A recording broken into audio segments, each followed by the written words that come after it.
So Well, it's the Mike and Phil show. They missed out. You've just missed out. We mistimed this. We just did the draw, the word draw. So identity is the word of the day. It's the word of the day. I'm conscious about my gums, but that's conscious. Okay, can you feel your gums right now? I can feel my gums. That's good. Phil just had gum surgery, so 3 weeks ago. 3 weeks ago, so he's recovering. Well, I recovered. The only area there's this tiny little area within, which has plenty to do with identity. That is your identity. It's your gum. It's a part of your identity. So I should really. Subject.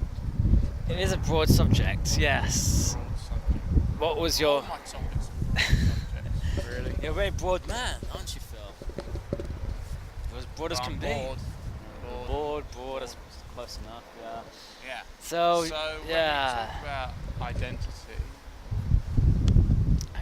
Who you are. Okay, so we've narrowed it down to who you are. Well, you have to be specific. It's so that's who you are. So that's the question. Who you think you are, or is it who you are? So there's a difference. So there's two different things. So there's. This is going to be fun. This is going to be a good one. So there's who you are, who you really are. Is that what you're saying? There's two elements. Well, it's who you are physically. I think your atoms that compose you. Right? That's another element. Okay, so we've got three now. So because that would be physical. So physical. You've got the atoms that compose you. But there's a lot of different things in the body. There's the atoms. Yeah. Then there's the cells. That's on top it of depends on. That's what it depends what level you look at. Yeah. Because then there's 60% of the body's water. And and that constantly changes. And a lot of us is just bacteria. It's not even our own cells. So there's bacteria. Trillions of bacteria live on us. Okay, so and that's all constantly changing. Yeah, it changes based on your diet, your lifestyle, the way how you live, what you do. Your gut. I found out recently your gut bacteria can influence what you want to eat. So if your gut bacteria wants you to eat chocolate, that's what you're going to think you want to eat, and you will just kind of satisfy the bacteria in your gut. It's a gut bacteria. Yeah, it controls us, man, and we're not even aware of it. It's making decisions for us, and we are not conscious to it. So it's a gut bacteria. So is that you, the gut bacteria? Would you identify with the gut bacteria? You're hosting it, obviously. Well, when you say I'm hosting it, the body's hosting it. Yeah, the body is hosting it. So the question is, the body hosting me? The body is hosting me. The body is hosting you. You could be. I'm inside the body. Yeah. And I'm saying, if you look at, like, literally water. Yeah. 60% of you is water, and depends how much you drink.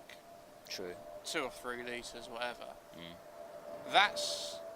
And you expel. So you expel something that was part of you, or inside the body, that's expelled. This is fascinating. So we've all done science degrees. Stuff here. We've done science degrees. Yeah, we're not going to boast about it. We're smart guys, we know it all. So you expel it.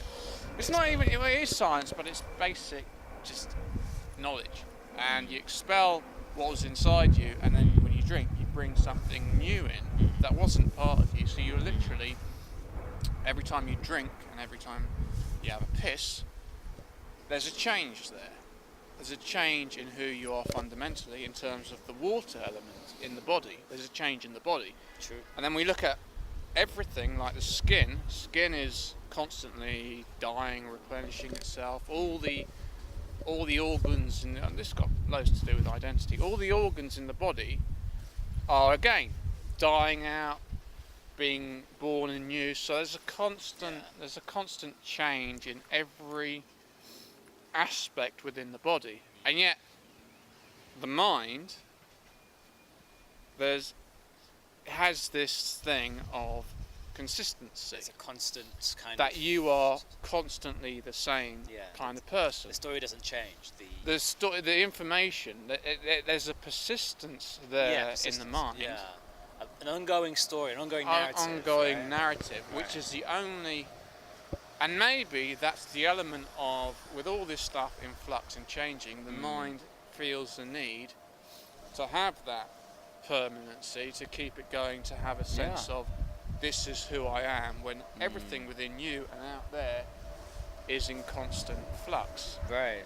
So that's the difficulty of talking about who you are, because it's constantly changing, but that's on the level of change. There's also a level of changelessness, which is underneath changelessness, which is, it could be called the unmanifested state, which brings everything out.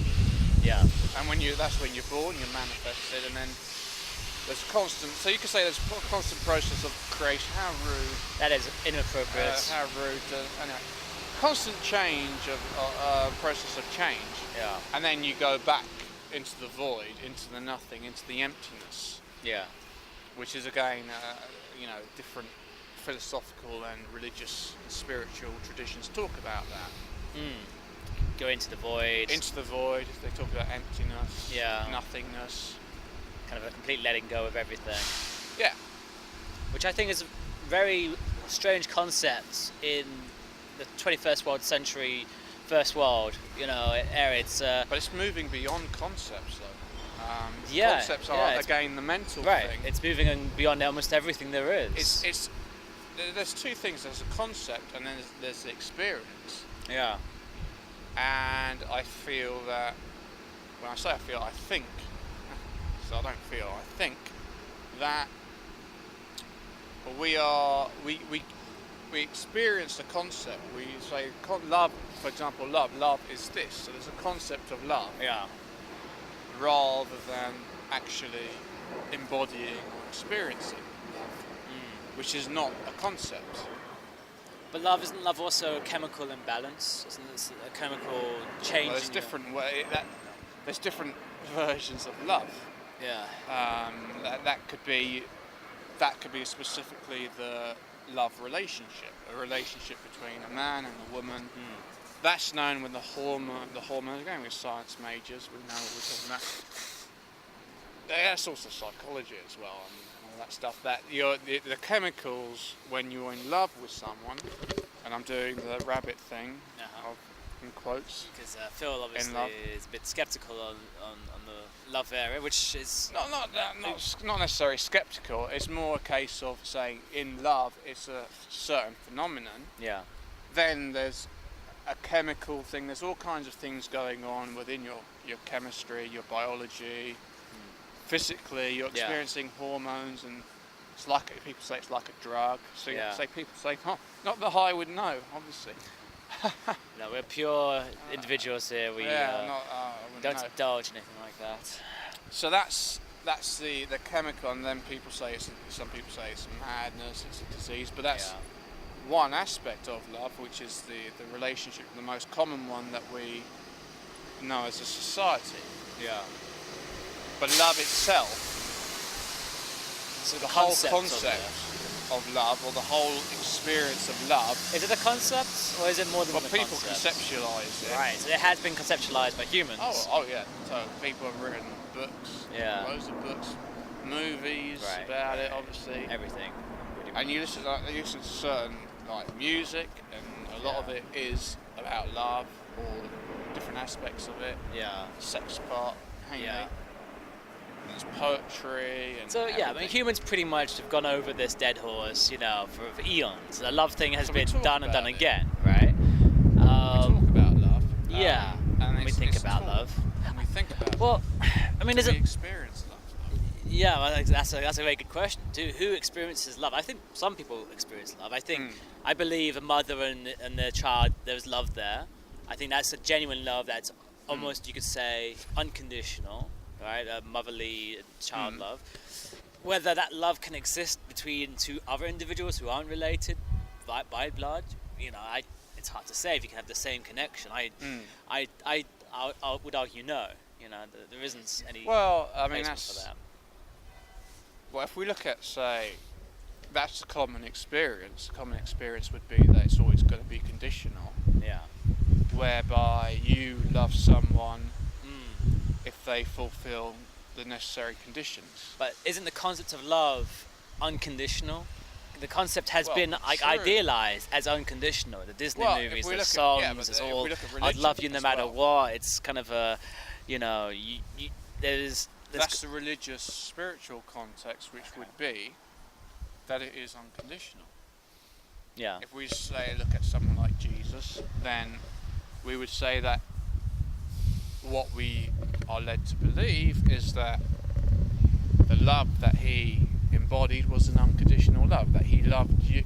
But then again, they put stuff in the Bible of you have to do, if you've got to believe in me and blah, blah, which is a condition.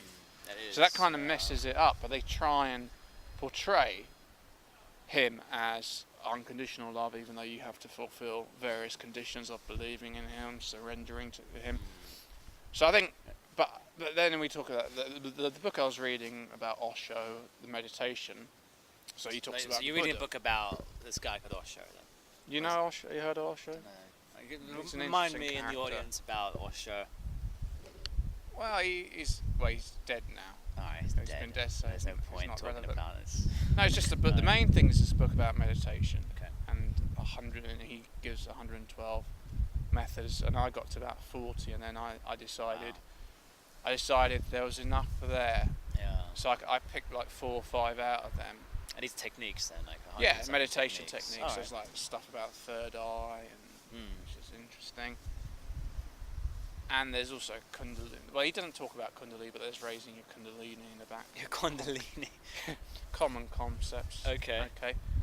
That's just moving the energy, transferring it. I'm visualising it so everyone can see this. He's pointing to his bottom. Which is a common thing. It's moving the area from that part of the body to up your spine, to the top of your head, to the crown chakra as well. Okay. It's so spiritual and enlightened. And then it's transferring it from the lower part of the body. But anyway. So why would you want to do that? Why would you? Well, you move want it? to. Is there benefits Because to that? well, it's a different thing. Whereas if you ejaculate, there's a loss there. There's an energetic energy. loss. Yeah, sure. As I experienced yesterday. there's an energetic loss, and there's also, for me, it brings in a state of confusion and muddled thought process after I ejaculate. I think I would say even before, so but carry on. Yeah, when you're in that process of when you're in the throes thinking about of, it, oh, you're you're not clear-headed at that point. not at all. And then Yeah. afterwards, and so it's like it's like a sandwich kind of thing, and that's my favourite porn. Sandwich porn. Where before you have the build up where you're going mental, and your thoughts are directed toward this, and you're not present, and then you have the intense pleasure for about 5 seconds, or however long 10 it if is. you're lucky. No, Oh, 5. shit. It's even less than that. Oh, God. It's just about 3 or 4 seconds. It makes you Intense wonder, pleasure. like, what the fuck? Because it's such an intense degree of pleasure. It is, though. That you're right. Yeah. And also the build-up can, but it's not. The build-up is the release is an intense degree of pleasure. The build-up is pleasurable, absolutely. So there isn't Yeah. just 10 to 3 seconds. There's the minutes beforehand leading Yeah. up to it. But that's the thing, and then there's after that is the period of fuzzy thoughts, Fuzziness, guilt. I'm not enlightened. Yeah. So much. Why did I all do this? this What am I shit. doing? Oh, and blah blah blah blah blah blah blah blah blah. How am I going to explain this to my mother? Well, don't worry about that. No, that's She can a watch. weird joke. No. Mother jokes. Yeah. I know. But, so, okay, what was the point with masturbation now? I forgot where you go. Is there Oh, a because we were point talking to about moving the energy, right? So Is it the Italian mothers and is she Italian or is that your dad? that's my dad, So where's your mum from? Colombia. Colombian mothers. All the same, Colombian Mothers are the same. Yes. Jewish mothers. That's it. Yeah. Yeah. We're talking about meditation, which leads on to masturbation, obviously, because part of the techniques that they talk about Taoism. Yeah. I've got a book. He's got a book. He's bought Taoist stuff. sexual Oh. meditation. So Interesting. within Taoism, or that's the Tao, T-A-A-O, And within Tantra as well, which is probably more commonly known, they emphasise the sex. They emphasise There's a sexual element to it. the isn't there? sexual element, very important, because we Yeah. are and they talk about how we get trapped between either we look at sex as something profane, it's the body, it's the animal, Right. or we look at it as something sacred, and they say no, it's Right. just get rid of all that stuff and just Right. we're sexual beings, we're human beings, it's just a Yeah. natural function. Right, absolutely. So it's getting rid of all that detaching sex, the fucking narrative concept. Yeah. It is obviously there's an energy exchange. Obviously. Well, yeah. if you have a partner. Otherwise, there's not. And it's saying, well, how can you maximise that to the best benefit? And they talk Right. about obviously not, the ideal is not to ejaculate, and that's part of the technique of moving the Kundalini. Okay. But it didn't work yesterday. But anyway, because it's such a powerful urge, it's such a powerful It is. drive. It's true, yeah. So you're saying you meditate and then it goes away. Is that true? I meditate and it goes away. What do you mean? Well, I was saying about I have these products and they say I have products called Agnus Cactus, Okay. which is something I just go on Amazon, which was known in the old ages as monk's balm. And then I have mint tea and soya, which are, Okay. and it's true because it's probably it takes, rather than it being, say, happening every 4 or 5 days, it's now happening about 10, 11 days. What's happening? The ejaculation. Okay. I masturbate. Okay. Instead of masturbating So every it's less 4 or 5 frequent days. now. Yes, so it's Okay. So it's like now 10 or 11 days. So there's, Okay. and it's happened for it's coming up to 2 months. I would say I'm kind of the similar frequency to that. Once a But week or so. yeah, you know. I, for me, it's like delaying it as much as I've got months Yeah. without it. I don't know how I did that, but I did. Yeah. I had 7 months without it. Well, depression can do that if you're very depressed. It wasn't so much depression. It's just Oh. I was able not to focus on it. Right. For me, it's That's- like the focus thing. That's the most. Yeah. If you can Yes. defocus from doing that, then you I basically just have these can go. constant images, which probably a lot of us do. The porn thing of the images of the Yeah. woman and the blah blah blah. Of course, and it then- happens. It comes to your mind. It's almost like you Yes. can't control the input. But once it comes in, I feel because of meditation,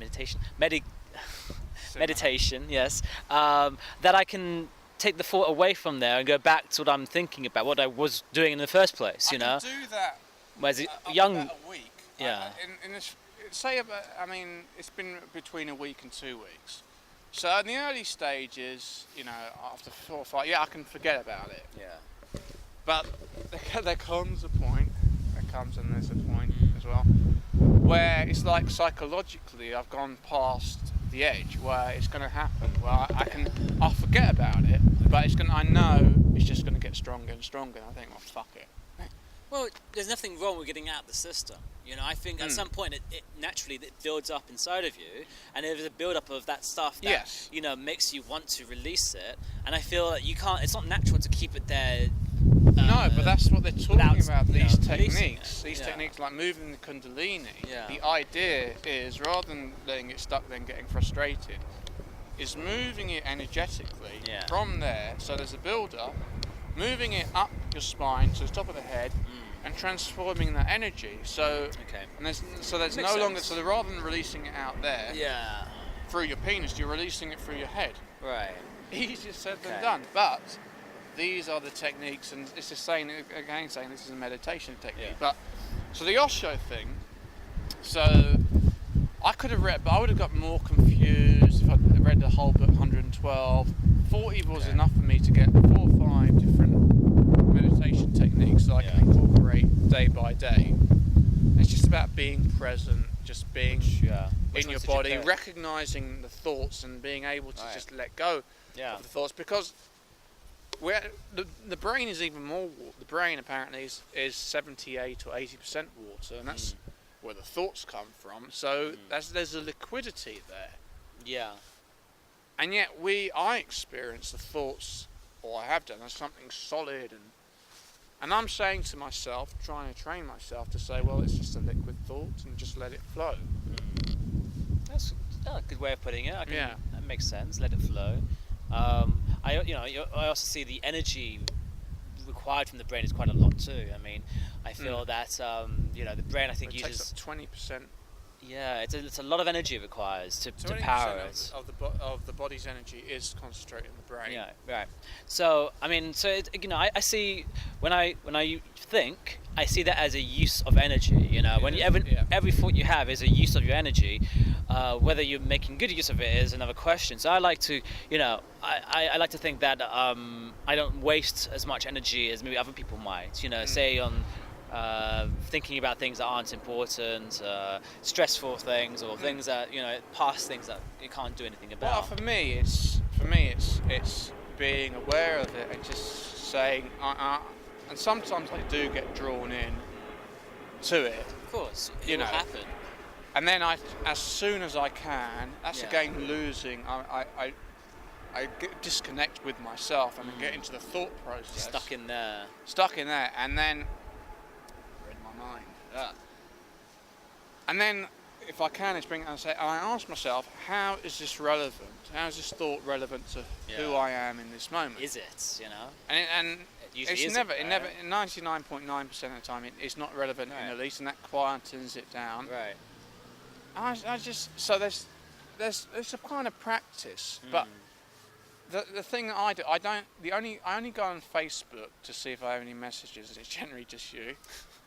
And I don't want to get drawn into it, so I cover up the screen with a book or something.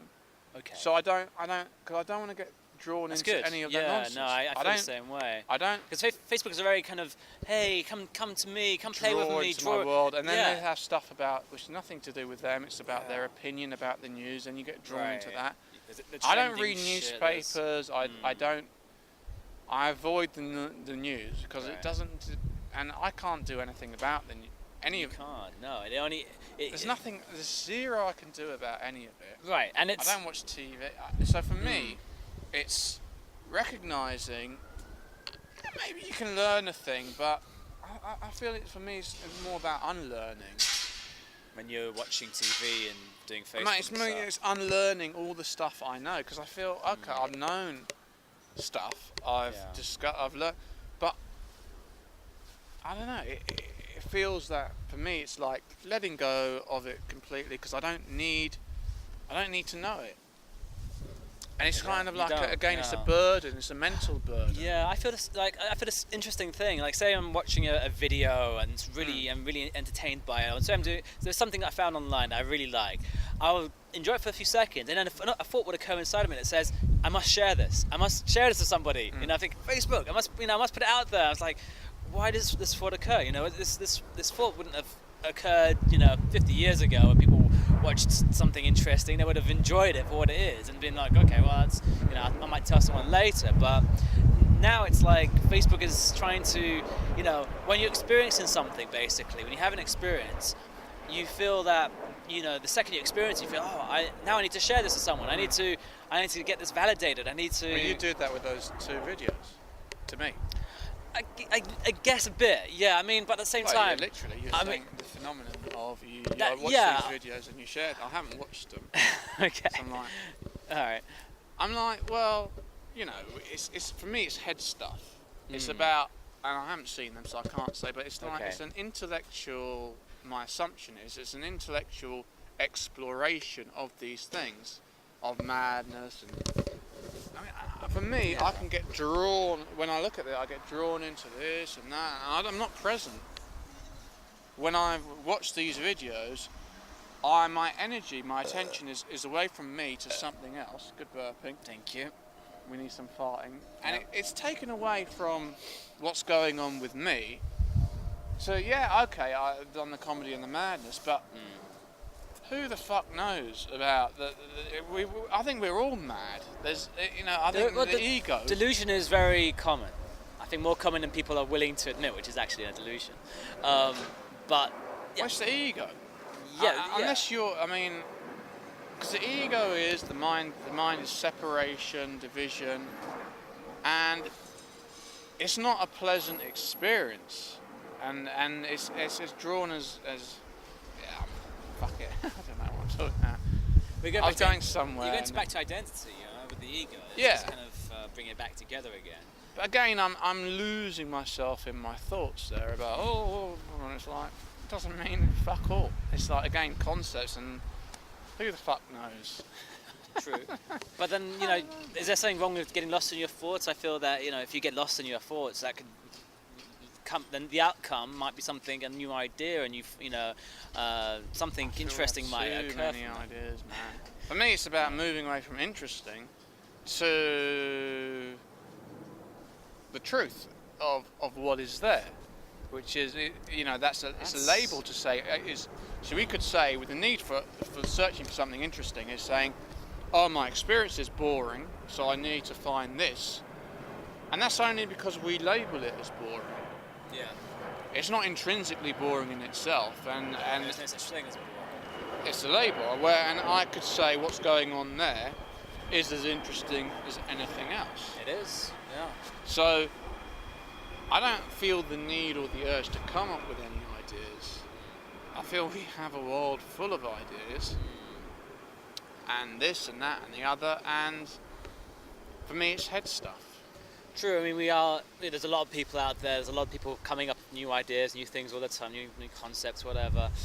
I don't think that you can run out of new ideas. I think I like to think that it's a kind of an endless well of kind of stuff. Not all of it. All this stuff was at one point an idea. Right, and we wouldn't be on it, or it wouldn't exist were it not for these ideas that we're And the body around. itself, you could look on an esoteric level. The body itself is an idea, depending on what you believe or you Yeah. feel.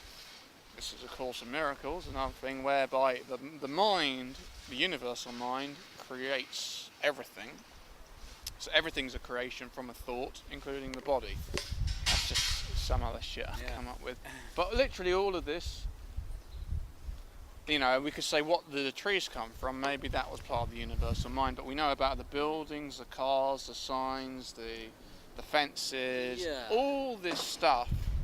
Is an idea, and you're never going to run out of ideas. It depends. What about ideas that empower you? Ideas that. Well, for me, help. it's not even ideas. For me, it's just being inside, being present. I find when I am present, the best ideas come to me. There you go. I guess I suppose that kind of goes answers. So that means you don't need. You have to be lost in thought. Though. Yeah, and it's about, you could be intuition. You're in touch with your intuition, and the greatest scientists like Einstein, their discoveries, his discovery of relativity and all that, E equals that, that was just a result of intuition. People would call it downtime, where he was just relaxing. He wasn't thinking about it, and it came to him. Right. It's like when you're in the shower or on the toilet seat. Oh yeah. I know that well. And he let it. It's about receptivity. It's the feminine quality of just allowing it to come, the experience to come into you. It wasn't as a result of reading the books that he got. He had to think outside thinking outside the box. But he had to be in touch with his intuition to allow that idea to come to him. But I'm not attached to getting any more ideas. I'm really not bothered at all about that, about creativity, or there's not I could play, sometimes I play the guitar, it's like, no, I'm not bothered at all. There's no need, and there has been for me, there's no need to have any creativity or anything. It's like I'm saying this is an ongoing creation, this is an ongoing experience, moment by moment. And for me it's more about what is going on right now. Right. What am I present to right now, rather than me adding something about, I can do that, but what is actually going on right now? So you're not trying to force creativity, basically. I'm not trying to force it. The thing is, I'm not trying to add anything to what it's about. For me, it's about the experience being as pure as possible. Yeah. And yeah, and that is just saying pure experience, not adding an idea or. I think you can have a pure experience and and have a creative outlet at the same time. Of course you can. All right. If Totally, that's, you if know. you feel that you don't have the creativity, if you don't have that kind of the thing, I don't know, the tap isn't open, then obviously nothing will come out, and that's Yeah. fine. But you look at the best art would come from being present, would come from Yeah. from presence, intuition. I'm saying for myself, I'm not concerned Yeah. for myself. about- You're content in the way you are. Yeah. That's fine. Yeah. Yeah. But there's nothing wrong with that. You can do what you want. It's when if you started to judge yourself and look at yourself in a negative way for that, then that's a problem. But if you're content with that, if that's you're accepting of the way it is, then that's completely fine. Well, there's no urge for it Whereas before there was an urge. Yeah, there was completely. Okay. What your stand-up? because more than that, it's because when I was writing this book, I felt this, blah, the freedom, and it was coming from a place of depression. Yeah. And saying, I'm so not present to any joy or something that my mind is hankering after the experiences were, and I know when I wrote, and this and when I was drunk. Okay. And so now it's like saying, well, there isn't a problem, so there isn't that need to tap into that. It's Right. like, That makes a lot of sense, actually. I guess that explains why the depression didn't. The outcome of the depression wasn't anything very, valuable. The book wasn't a bestseller, for example. And maybe the depression. no, it's an amazing. It's an amazing experience writing a book or doing something creative. But like, I think it is. Being creative is like one of the best things a human can do. I believe. But if you're doing it from a place of depression, if you're doing it from a place of No, I wasn't depressed when I was writing. That's Okay. not what I'm talking about. I'm saying when I was depressed, I wasn't being creative, and Okay. I was looking at times experienced when I was experiencing joy or whatever, yeah, happiness, expression. I was saying that's when I was writing. So that's a desire when I was depressed to experience, to be creative, so that I can get out of the depression and experience the same joy or pleasure that I experienced when I was creating. okay, And there's a depression goes, and it's like, well, there's no need for that. yeah. And it doesn't exist, and it's just an experience, and it's fine.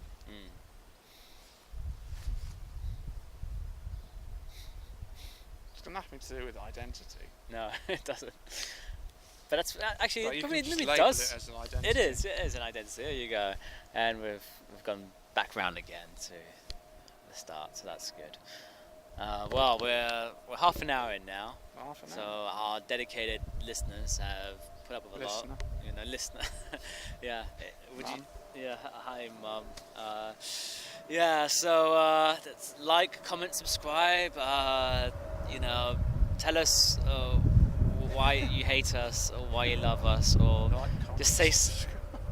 That's what they say. Like, comment, subscribe. Every video you see, like, comment, subscribe. They've already got like millions of. They've already got millions of subscribers. Yeah, they want more. Fuck it. If you're subscribed, unsubscribe to this. If you're subscribed to the Mike and Phil show, you fucked up. It's just a number. You fucked up It's just a somewhere. number. We've